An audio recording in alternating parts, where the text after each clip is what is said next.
cette source est alimentée par une autre source. Hein. On la voit jaillir dans les cailloux d'ailleurs si vous regardez. On voit que ça bouillonne. La source que vous voyez là, finalement, elle est souterraine et la toute première source de la lézarde, on ira la voir, elle est dans les tanks qu'il y a juste au-dessus là.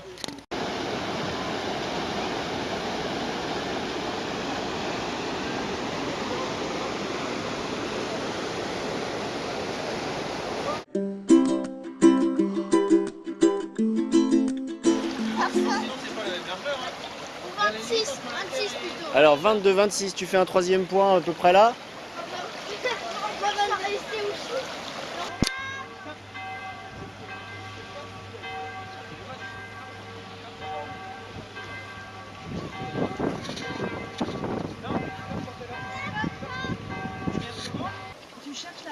Tu cherches à connaître quoi exactement? Pour voir si en fait le milieu de... Enfin, si la température par exemple elle est à plus de 20 degrés, bah, c'est que bah, les poissons ils peuvent pas vite dedans parce que c'est trop chaud.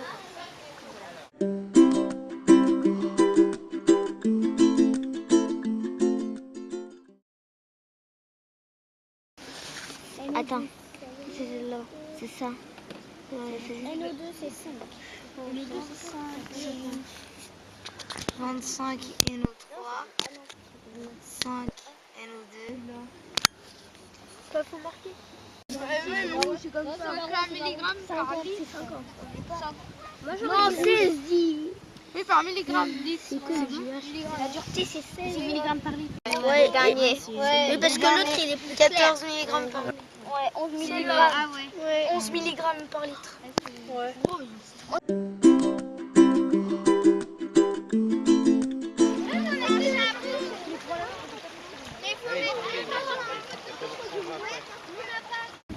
Et à côté, on a ce qu'on appelle les épinoches. Voilà.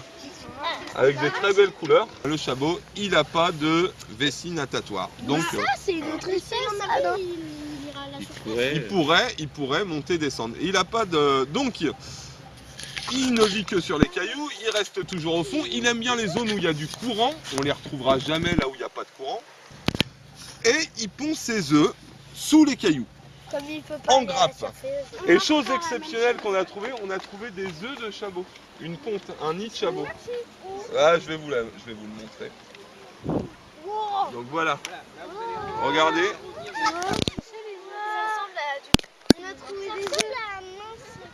Voilà. Voilà les petits œufs de chabot. Comment tu sais que c'est un œuf de chabot? Parce que j'en ai vu beaucoup. Et maintenant je les reconnais. Je vais vérifier si ça se voit encore. On les voyait complètement casser la coquille de l'œuf pour sortir là. Ah oui, je t'offre ma flamme.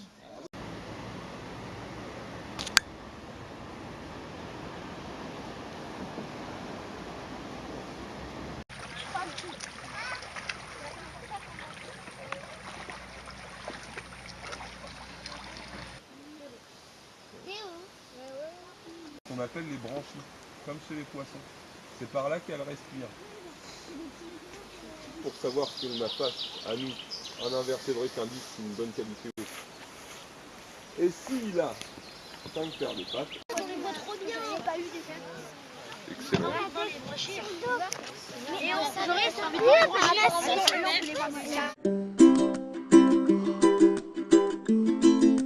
Alors la méthode, je le colle sur le fond, le courant arrive, mon filet se gonfle avec le courant, et mon carré qui est là, bah pour récupérer toutes les petites bêtes dans mon carré, je vais gratter à la main. Le courant va les amener. Bien, vous grattez bien absolument tout, il faut bien gratter que tout tombe dans le filet derrière.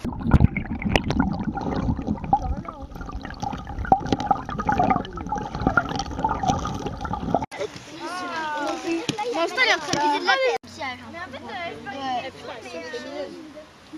Ah là aussi il y a un truc. Trichoptère à fourreau, c'est l'arbre de Frigane. C'est ce qu'on a. C'est sensible à la pollution. Enfin, c'est le numéro 2. C'est le numéro 2. Mais par contre, tu vois, on a une très faible diversité. Je fais ça, je rejoins les deux et j'arrive sur la note de 5. ça. Là, c'est comme on sait que c'était plus de 1, c'était dans cette ligne-là. 6 à 10, c'est le numéro 7 qui est là. Il faut multiplier par 2 pour que ce soit sur 20, ça fait 14. Oui, parce que le but de tout ça, ça va être un livre. Là, aujourd'hui, on voit que l'aspect un peu biologique du cours d'eau, mais à partir de lundi, je reviens et on fera les dessins qu'on mettra dans notre livre avec un dessinateur professionnel. On est dessinés comme des explorateurs, vous voyez? Ouais. Mais du coup, de bien regarder. Vous voyez, bien regarder avant de dessiner, et puis dessiner, puis continuer à regarder. Parce que comme ça va un peu aussi stimuler votre façon de voir les choses et d'être curieux par rapport aux détails. C'est-à-dire que si vous voulez dessiner le cresson, par exemple, vous allez faire la forme d'une feuille et tout, mais est-ce que la feuille elle est pointue? Est-ce qu'elle est ronde? Est-ce qu'il y en a plusieurs? Est-ce qu'elle est en forme de cœur? À quoi on va reconnaître que c'est une feuille de cresson à une feuille d'un arbre?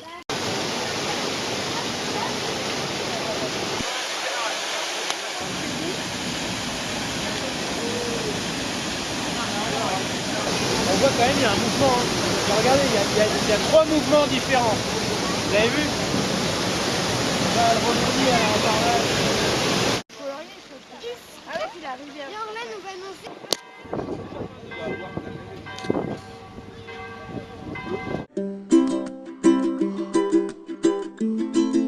Alors, Bolbec, c'est un nom du Nord, c'est un nom viking. Hein. La rivière de Bolbec, qui veut dire Bol, c'est un prénom. C'est un prénom d'un ancien seigneur du Nord. Et Bec, ça voulait dire ruisseau. Donc le ruisseau de Bol.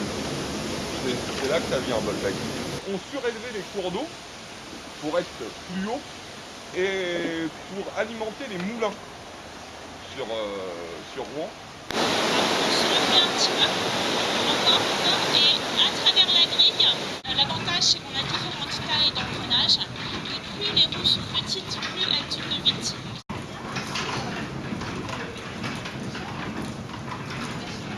L'histoire, elle n'a pas seulement influencé la rivière du Caïd. Sinon, il y a beaucoup d'aménagements qui ont été faits tout autour, mais souvent, les usines, elles sont liées aussi aux maisons des ouvriers. C'est-à-dire que les patrons des grandes usines ne faisaient pas construire que leur usine, ils faisaient construire aussi tout un tas de maisons pour leur personnel.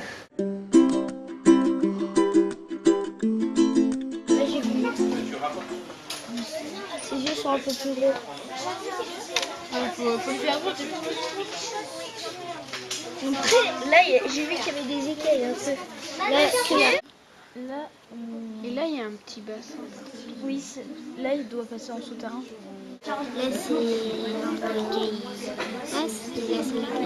On a découvert un étang qui s'appelle l'étang de Bouville qui est à côté du quai. on a calculé la longueur, la largeur, la profondeur et la vitesse. On a fait une profondeur moyenne. On a tout calculé, on a trouvé un débit de 1,2 m3 par seconde. Nous, on travaille sur les usines de coton qui étaient sur le quai. Elles sont arrivées il y en avait en 1850. Alors nous travaillons sur la pollution d'eau de Javel. Ça s'est passé le 12 mai 2009. C'est un employé qui a commis une erreur en manipulant un bidon. Une erreur de manipulation s'est produite lors de livraison à Montville. 6 à 7 mètres cubes d'eau de Javel ont été déversés dans le canyon. Cet accident a entraîné une mortalité totale. Alors, qu'est-ce que vous en dites? Ça va? C'est clair? C'est dynamique? On a écrit pour l'instant intoxication, mortalité d'un maillon d'une chaîne alimentaire. Je trouve que c'est pas très parlant ça. Non, parce que ceux qui ne connaissent pas qu'est-ce que ça veut dire chaîne alimentaire, que c'est la première fois qu'ils entendent ça, c'est un peu dommage qu'ils ne savent pas qu'est-ce que c'est.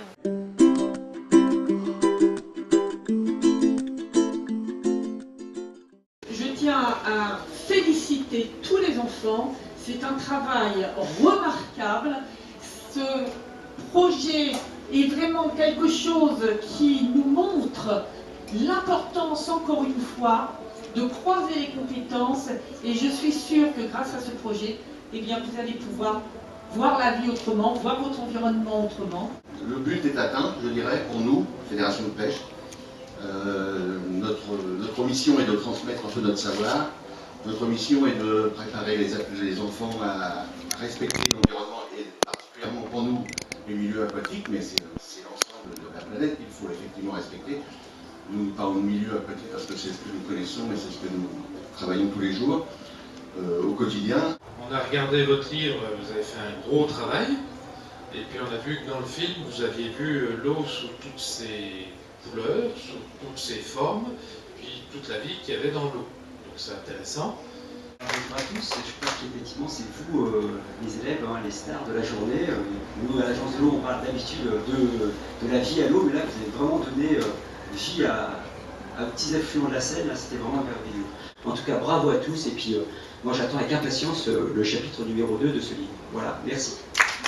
Le Robec coule en zone rurale depuis sa source jusqu'à sa confluence avec l'Aubette, située entre Darnétal et Rouen. On connaît une vingtaine d'édifices le long du Robec, déjà répertoriés au XVIe siècle dans le livre des fontaines de Jacques Lelieur.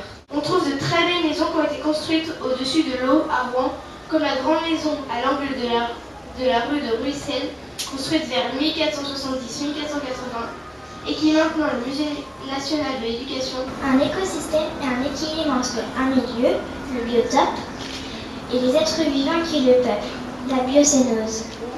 Un polluant, c'est un intrus dans un écosystème.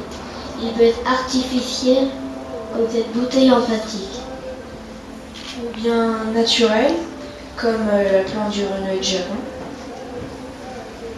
Un polluant est quelque chose qui perturbe le fonctionnement d'un écosystème. Pour cette année, ce projet autour des affluents de la Seine, ce sont bien évidemment des écoles le long de la Seine et des affluents qui ont contribué à l'élaboration de ce document où on nous parle de notre région, où les élèves ont pu aussi découvrir des rivières qui sont à côté de chez eux parfois, et que parfois on méconnaît. Donc je suis très contente d'être là. Vous félicitez les enfants pour ce travail de qualité parce qu'effectivement, en parcourant votre production, ce livre, qui est le résultat du travail que vous avez conduit, avec les enseignants de vos classes, eh bien, je me dis que les sciences ont encore de beaux jours devant elles. La rivière peut se montrer dangereuse lors des gros orages ou tempêtes comme en 2000.